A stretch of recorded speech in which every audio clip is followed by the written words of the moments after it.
اور خدا نے اپنے بیٹے کو انسانوں کے لیے بھیجا، اور جب اناجیل میں ان شاگردوں میں جو اس کے ساتھ تھے، جو کچھ وہ دیکھتے تھے کرتے تھے، تو وہ اس کے ساتھ تھے، تو جو کچھ انہوں نے دیکھا ان باتوں کو وہ بیان کرنے جا رہے تھے۔ متی کی انجیل کو دیکھتے ہیں تو اس نے خدا یسوع مسیح کو بادشاہ کے طور پر پیش کیا ہے، ٹھیک ہے، اور اس کے لیے ہم حوالہ دیکھتے ہیں متی کی انجیل، اس کا 21واں باب اور اس کی 5ویں آیت میں لکھا ہے، یا آپ پڑھ سکتے ہیں گھر میں۔ تو جب ہم مرکز کی انجیل کی بات کرتے ہیں تو وہ اس کو اس کی خدمت کے تعلق سے اس کو خادم کے طور پر پیش کرتی ہے۔ تو جیسے ہم مرکز کی انجیل اس کا 10واں باب اور اس کی 45ویں آیت میں دیکھتے ہیں، وہاں پر لکھا ہے کہ ابن آدم خدمت لینے کے لیے نہیں آیا بلکہ خدمت کرنے کے لیے آیا ہے۔ تو خداوند یسوع مسیح کو اس نے خادم کے طور پر پیش کیا ہے۔ تو جب ہم تیسری انجیل کی بات کرتے ہیں تو اس نے اس کی جو کتاب کی مرکزی سوچ ہے لوکا کی انجیل کی، تو اس نے یہ کہا کہ ابن آدم کھوئے ہوں کو ڈھونڈنے اور نجات دینے کے لیے آیا۔ تو جب ہم چوتھی انجیل کی بات کرتے ہیں جس کو ہم یوحنا کی انجیل کہتے ہیں، اور آپ نے اس کے تعلق سے کویسچن بھی کیا کہ یہ کیوں دوسری اناجیل سے مختلف ہے، تو اس کے مختلف ہونے کی وجہ یہ ہے، جب ہم یوحنا کی انجیل اس کا 10واں باب اور اس کی 10ویں آیت کو پڑھتے ہیں تو یہاں پر لکھا ہے کہ میں اس لیے آیا ہوں کہ لوگ زندگی پائیں اور کثرت کی زندگی پائیں۔ ان اناجیل میں خداوند کی خدمت کے تعلق سے لکھا ہے، پہلے اس کو بادشاہ کے تعلق سے پیش کرتی ہے، اور اس نے منادی بھی بادشاہی کی کہ میں آپ کو آسمان کی بادشاہی کے لیے لے کے جانے کے لیے بلانے آیا ہوں۔ اور جب ہم دوسری بات کرتے ہیں تو مرکز کی انجیل اس کی خدمت کے تعلق سے بیان کرتی ہے۔ تو جب ہم لوکا کی انجیل کی بات کرتے ہیں تو وہ اس کو کہتا ہے کہ میں ایک مقصد کے لیے آیا ہوں، لوگوں کو جو کھو گئے ہیں ان کو ڈھونڈنے کے لیے آیا ہوں، ابن آدم کھوئے ہوں کو ڈھونڈنے اور انہیں نجات دینے کے لیے۔ اب جو چوتھی چیز فرق کرتی ہے وہ ہے زندگی دینے کی بات۔ میں اس لیے آیا کہ لوگ زندگی پائیں اور کثرت کی زندگی پائیں۔ ہم جانتے ہیں کہ یہ خدا کا پروگرام تھا۔ تو جب ہم یوحنا کی انجیل اس کا 3واں باب اور اس کی 16ویں آیت کو دیکھتے ہیں تو وہاں پر لکھا ہے خدا نے جہان سے ایسا پیار کیا کہ اس نے اپنا اکلوتا بیٹا بخش دیا تاکہ جو کوئی اس پر ایمان لائے ہلاک نہ ہو بلکہ ہمیشہ کی زندگی پائے۔ تو یہ فرق کرتی ہے، اس میں ہمیشہ کی زندگی کوئی شخص نہیں دے سکتا سوائے خدا یسوع مسیح کے، اور جس کے پاس جو کچھ ہوتا ہے وہی دے سکتا ہے۔ یسوع مسیح کے پاس ہمیشہ کی زندگی ہے، وہ زندگی دینے کے لیے آیا اور اس نے انویٹیشن دی کہ میرے پاس آؤ، میں تمہیں ہمیشہ کی زندگی دوں گا۔ اور یہی بات تینوں اناجیل سے ہمیں اس کو فرق کرتی ہے یوحنا کی انجیل۔ بہت خوبصورت جواب دیا۔ اسی طرح پروگرام کو آگے بڑھاتے ہوئے میں آپ سے اگلا سوال کرتی ہوں، کیا حضرت یوحنا آئینی شاہدین میں سے تھے اور ہمارے پاس کیا شواہد ہیں؟ دیکھیں، جب خداوند یسوع مسیح نے اپنی خدمت کا آغاز کیا تو اپنی خدمت کے آغاز پر اس نے اپنے ساتھ تقریباً بہت سارے شاگرد اس کے شاگرد بنے، لیکن ان بہت سارے شاگردوں میں سے اس نے 12 کا چناؤ کیا۔ تو لوکا کی انجیل اس کے 6 باب کی 12ویں آیت میں لکھا ہے کہ اس نے بہت شاگردوں میں سے اپنے لیے 12 کو چن لیا، تو ان کو رسول کا خطاب دے دیا تاکہ وہ آنے والے وقتوں میں اس خدمت کو جاری رکھ سکیں۔ تو ہم یہ کیسے جان سکتے ہیں کہ یہ مسیح کا آئینی شاہد تھا؟ اس کی وجہ یہ ہے کہ چونکہ جب مسیح نے شاگردوں کا چناؤ کیا تو اس چناؤ میں سب سے پہلے اس نے پطرس اور اس کے بھائی اندریاس کو چنا، اور اس کے بعد اس نے یوحنا اور اس کے بھائی یعقوب کو چنا۔ تو یہ وہ شاگرد تھے جو ابتدائی طور پر خداوند کے ساتھ تھے۔ انہوں نے خداوند کی قدرت کو، اس کے معجزات کو، اس کے کاموں کو، اور جو کچھ وہ کہتا اور کرتا تھا اس کو خوب اچھی طرح سے دیکھا بھالا، اور اس لیے ہم کہہ سکتے ہیں کہ یوحنا کی انجیل جو ہے یا یوحنا رسول جو ہے وہ باقی رسولوں سے ہم اس کو اس طرح بیان کر سکتے ہیں کہ یہ آئینی شاہدین میں سے تھا یوحنا جو ہے، چونکہ اس نے یہ خداوند یسوع مسیح کے ساتھ اس کی خدمت میں ساتھ ساتھ پیش تھا، تو اس لیے ہمارے پاس یہ شاہد ہے. جیسے میں نے پہلے بھی آپ سے بیان کیا تھا کہ اعمال کی کتاب اس کا 4 باب اور اس کی 20ویں آیت میں ہم اس کو پڑھیں گے. خداوند کے کلام میں لکھا ہے، اعمال کی کتاب اس کا غالباً 4 باب. یہ وہ واقعہ ہے جب یہودی لوگ خداوند یسوع مسیح کی منادی کرنے سے منع کر رہے تھے شاگردوں کو. تو خداوند یسوع مسیح نے جب منادی کی تھی ان کے سامنے تو انہوں نے اس منادی کو سنا ہوا تھا. تو جو کچھ انہوں نے دیکھا تھا اور جو کچھ انہوں نے سنا تھا وہ کبھی بھی باز نہیں رہ رہے تھے کہ ہم ان باتوں کو بیان نہ کریں. روح القدس نے ان کے اندر آگ لگائی تھی کہ ہمیں یہ خوشخبری سنانی ہے. تو بڑی دلیری اور جرأت کے ساتھ پطرس اور یوحنا نے یہودیوں سے جو ان کو منادی کرنے سے منع کرتے تھے ان سے انہوں نے بڑے واضح الفاظ میں کہا. اعمال کی کتاب اس کا 4 باب اور اس کی 20ویں آیت میں آپ کے سامنے پڑھوں گا. کلام مقدس میں لکھا ہے، کیونکہ ممکن نہیں کہ جو ہم نے دیکھا اور سنا ہے وہ نہ کہیں. تو جو دیکھتا اور اس باتوں کو سنتا ہے وہ آئینی شاہدین میں سے ایک ہے اور وہ یوحنا ہے، کیونکہ وہ ابتدائی شاگردوں میں سے تھا.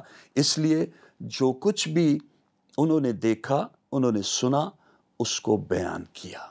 اور یوحنا نے ہی یہ الفاظ کہے کہ ممکن نہیں کہ جو کچھ ہم نے دیکھا ہے یا ہم نے سنا ہے ان باتوں کو بیان نہ کریں. اسی طرح میں آپ سے اگلا سوال کرنا چاہوں گی، حضرت یوحنا تجسم مسیح کے بارے میں کیا تعلیم دینا چاہ رہے تھے؟ کیا آپ اس میں ہماری کچھ مدد کر سکتے ہیں؟ جی،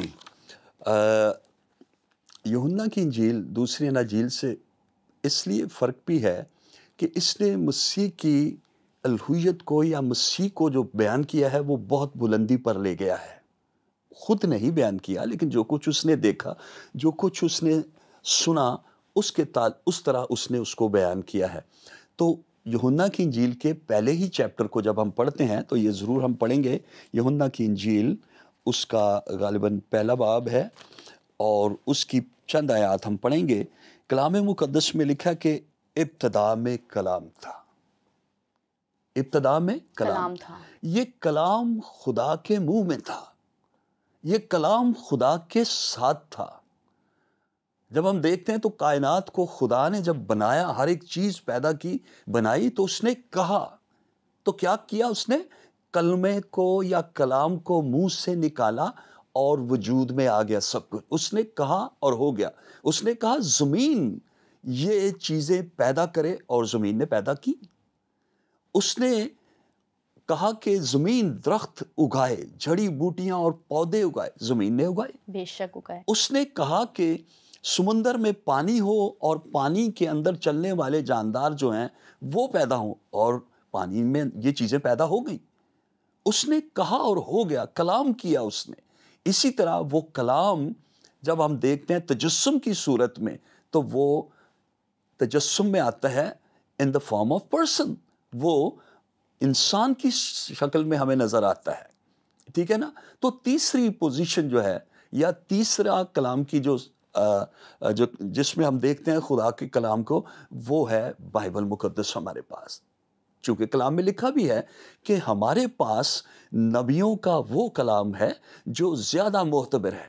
تم اچھا کرتے ہو جو یہ سمجھ کر اس پر غور کرتے ہو کہ یہ ایک چراغ ہے. تو جو چراغ کی روشنی لے گا اس کا ذہن کھلے گا. دنیا میں بہت سارے لوگ ہیں وہ تنگ نظری کی یا تنقیدی اینک لگا کر اس کو پڑھتے ہیں لیکن ان کو سمجھ نہیں آتی. شاگرد جو خداوند یسوع مسیح کے ساتھ تھے 3.5 برس تک وہ ساتھ رہے، ان کا بھی ذہن بند تھا. اور جاتے ہوئے خداوند یسوع مسیح نے آسمان پر جانے سے پہلے کہا کہ لکھا ہے پھر اس نے ان کا ذہن کھولا. تاکہ کتاب مقدس میں جو نبوتیں ہیں، جو نبیوں کا کلام ہے، ان باتوں کو وہ سمجھیں کہ خدا کا پلان کیا ہے۔ تو جب ہم یہ بات کرتے ہیں تو ابتدا میں کلام تھا۔ جب ہم یہ بات کرتے ہیں یوحنا کی گواہی کے تعلق سے، تو ابتدا میں کلام تھا، کلام خدا کے ساتھ تھا۔ جب ہم یہ بات کہتے ہیں کہ کلام خدا کے ساتھ تھا، تو اس کا مطلب ہے کہ یسوع مسیح خدا کے ساتھ تھا۔ پہلے وہ خدا کے منہ میں ہے جب کلام، تو وہ تخلیق کرتا ہے۔ جب وہ بدن کی حالت میں آتا ہے تو وہ تخلیق کرتا ہے، یسوع مسیح۔ تو جب وہ خدا کے ساتھ ہے تو پھر بھی تخلیق کام وہ سب کچھ اس کے سبب سے وجود میں آتا ہے۔ تو اس کے لیے میں ایک حوالہ پڑھوں گا، امثال کی کتاب، خداوند کے کلام میں سے ہم پڑھیں گے امثال کی کتاب، اس کا 8واں باب، اور یہاں حکمت بات کرتی ہے۔ اس کے پہلے ہی آیت میں لکھا ہے، کیا حکمت پکار نہیں رہی؟ تو حکمت کون ہے؟ حکمت یسوع مسیح ہے۔ حکمت یسوع مسیح ہے۔ تو اس کے تعلق سے ہم پڑھیں گے کرنتھس کی کلیسیا کے نام پولس رسول کا خط ہے، اس کا پہلا باب ہے۔ کرنتھس کی کلیسیا کے نام پولس رسول کا پہلا خط اور اس کا پہلا باب اور اس کی 24ویں آیت۔ دھیان سے سنیے گا، انتہائی خوبصورت بات ہے یہ ہم کلام کے تعلق سے بات کر رہے ہیں، کلمہ مجسم کے تعلق سے بات کر رہے ہیں، مسیح کے تجسم کے تعلق سے بات کر رہے ہیں۔